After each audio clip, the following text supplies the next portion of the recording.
Hi mamas and friends, it's Sarah from Late Night Coffee Moms, and I'm here to talk to you about how I go about keeping up with our records for our homeschooling. So, as you can see, I've got this little, what is this called? Happy Planner, Create 365 Happy Planner that I got from Hobby Lobby. You can get it anywhere, but I love it because you can just rip out the pages accordingly, they don't have to stay there, and next year I could put a new planner in. So when I go through planning my homeschool, we'll get into that later, but I'm really relaxed about how I plan my homeschool because I just look at what we need. It's easier, a little bit easier now because I have a high schooler, so there are certain requirements they have to have.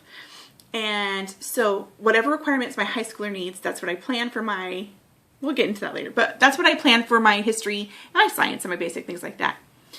But this is how I keep track of it. Instead of having a big planner that says, I'm going to accomplish, we're going to do this task and this task and this task and this task Monday through Friday, I just keep track of what we've done. I know what my end goal is. I know what my end goal is. I know what I'm hoping to accomplish with the year. I know where I'm going to feel satisfied ending a curriculum. Like I said, I have a high schooler, so there's a certain amount of a text that I have to finish to be able to award them a credit. Well, they have to finish in order to award them a credit for that, or yeah, because it is high school, and high school is when record keeping gets real. Anyway, so this is how I do it. I have my little happy planner, and I have the months in there. If you pay attention, if you're even able to see this when you're watching the video, this is even the wrong year. Look, check this out. This is a 2017 planner, calendar, because you can get these a lot cheaper, and because I don't fill out every calendar I get. And as with the happy planners, you can just take them out and put them back in, and they still stay cute. So let me show you how I rectify that really quick. This is not even a pretty page, but whatever. I just use washi tape to cover over the days of the week and all that kind of stuff, and I write them in myself. And it's not that hard. It's not a big deal. Yeah, it would be prettier if it was all one thing, but I'm just keeping the nitty-gritty details, the stuff I have to know in this. So let me just take you through a week. I should have had this bookmarked because there are times that I completely space out. So here's my month at a glance, okay? And that's just going to have important things like this was the last day of debate. Let's see if I can hold that up. There goes my dog. This was the last day of our debate class, so I wanted to have that marked in because that was the last day of attending that class. Big deal for my son, for me. And then this was the official end of school day. It always is Memorial Day. There's where we live, there's a homeschool fair, and so that's how we celebrate the end of the year. But it can carry on to the end of May. We normally don't have to go into June at all. We're normally done by the end of May. Sorry about my dog. I don't know if you guys can hear her whining. Let's see. So that's just my month at a glance. But let me show you my week. Woo, here's a good one. Ta-da! Look at all that gibberish. See where I've gone over with the washi tape and just written in things. But this is what I do. Where it says morning, because it has morning. Oh, let me scoot it over. So it has morning, afternoon, and evening sections. The morning section is our together time. That's whatever we've accomplished during together time. So this day, this day we took my daughter to get her steeples removed because of that incident.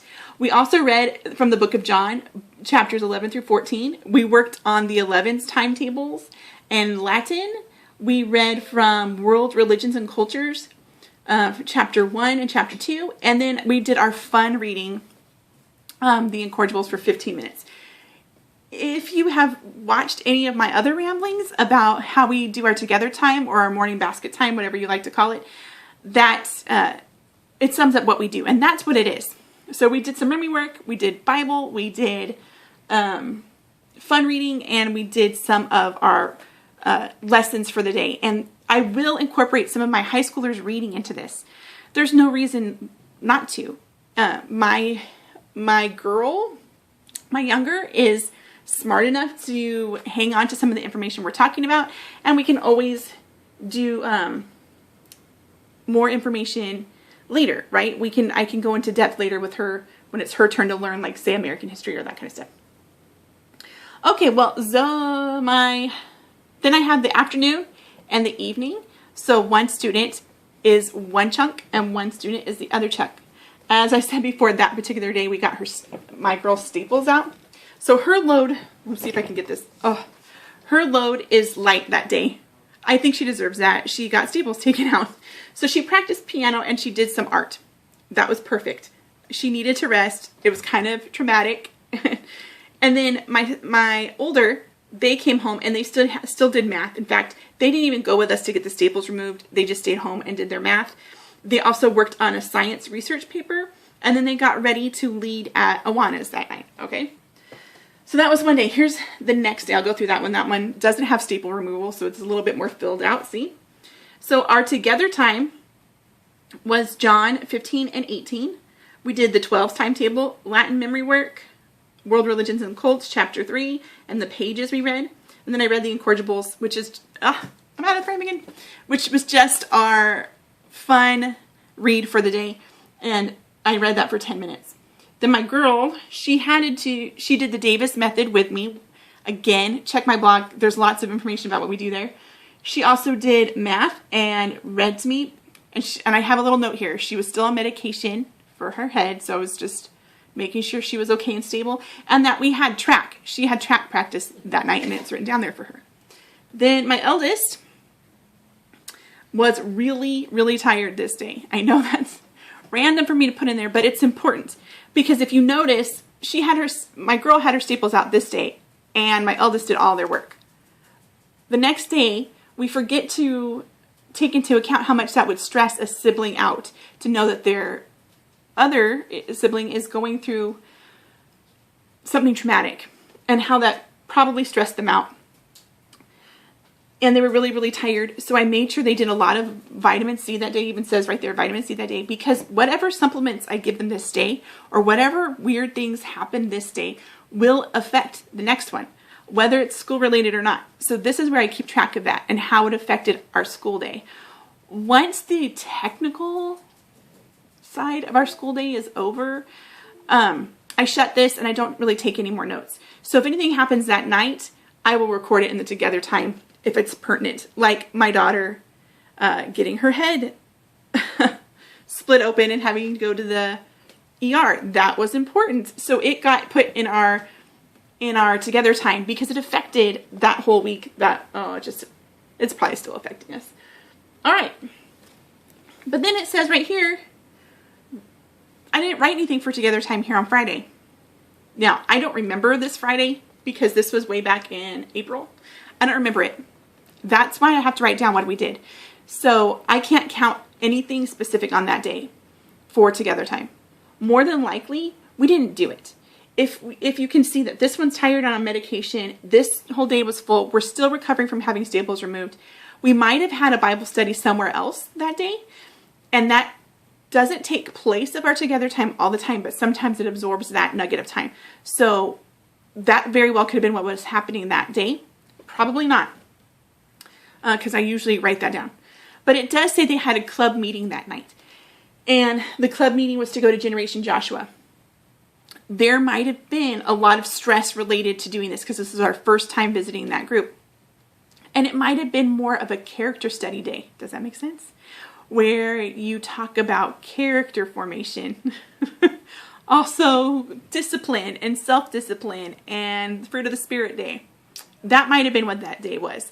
I don't remember because it was all back in April. But we make space for that. I make space for days like that in my homeschool planning. I can talk to you guys about that some other time if you'd like. I just wanted to show you how I keep records. Okay, here's another day.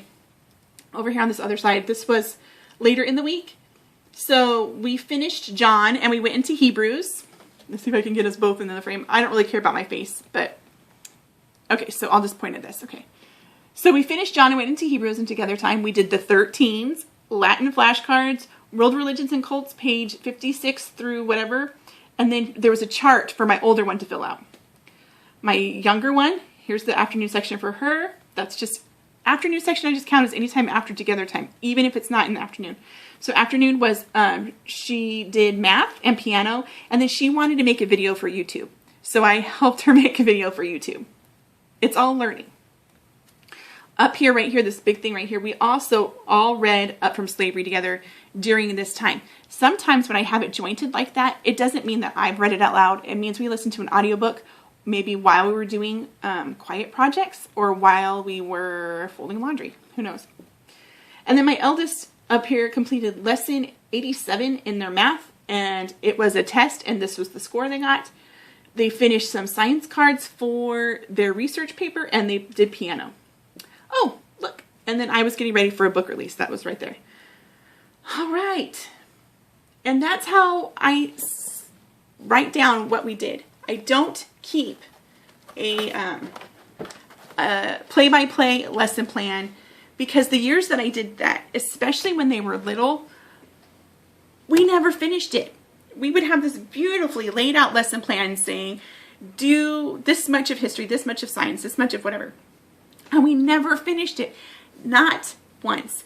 I mean, yeah, we might have finished it one day, but it wasn't ever complete. And then somebody gets sick, and even though I've accounted for that in time, then that person's math is behind, and this person's math is ahead. Or let's say we went ahead with history, but we didn't want to go ahead in science because the person really wanted to do the science hands-on, whereas they could just listen to history. Okay? There was no way for me to keep track of that in my pretty written out planner. I really admire people who like to plan and who, I love plans. I love lists. But for my family, it's better for me to have an overall view of what we need to get done, and just to kind of section it up in my mind. And then every day I write, I'm looking at it right now, that's why I'm staring off in the distance. I write on this giant whiteboard, this is what needs to get done. This is what one kid needs to do. This is what the other kid needs to do. This is what mom needs to get done that's not house related. This is what mom needs to get done that is house related. And this is what we all can accomplish together. And as a rule, we try to get that all erased before we start doing anything like screen time or whatever, but that doesn't always work because life is life. And we just kind of stay open to things changing and flowing. And that's one of the blessings of doing it the way we do it. But that's how I keep track. I don't have a fancy thing. Whenever I've bought a fancy thing, especially for my eldest to keep their grades in, I lose it. I lose it come October because we start school at the end of January. So I lose it come October, give up on looking for it by November because school is done for us usually by Thanksgiving. And then we start right back up in January. Then I forget about it in January. I'll find it again in March, but we'll only have 2 more school months left, and I have no idea what happened before. And then I have to go through rifling through papers and doing all this stuff. Yes, I do keep papers. Yes, I keep tests, and I keep pet projects that they enjoy. But other than that, this is how I keep. This is how I keep our records. It helps a lot for me to see, because I know we do together time. But it helps me a lot to see which books we've accomplished, we've completed, which ones we gave up on, which ones we kept moving forward with, which ones, which times table facts we are still working on, things like that. It helps me to see that. It helps me to just have one place to go for myself with the facts that I need to write down. Like you saw, staple removals. One kid was tired and needed a vitamin C boost that day. Those are things that there's not necessarily room for in a tidy, neat record-keeping planner, but they've affected the entire day, the entire year, the entire season. So that's why I write them down. Then on especially good days, let's see if I have one in here. We'll see.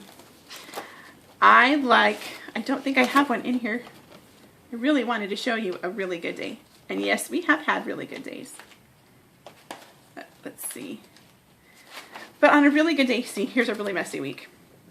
On a really good day, I will take whatever white space there is and I will make a happy face, or I will purposely stick a well done sticker in it, because we all of us, the entire household, need to be able to look back and remember what days rocked. What days either the lesson was amazing and we all sat and just were in awe of science the entire day and everything else got left behind, or we did hit all of our goals 100% with grateful attitudes all day long, or it was just a really good day of conversation over God's word and over our read alouds. We need to remember those things because we have hard days just like everyone else, and we need to remember the good. So if you take nothing from my little record keeping video, it's keep a batch of stickers by whatever calendar or whatever planner your family gets to see for you to mark down your good days. You're going to need to remember them and make sure you're giving praise for those days. All right, so how do you guys keep your homeschooling records, especially for older students who it really matters for? Tell me in the comments below. All right, I'll catch you later. Bye.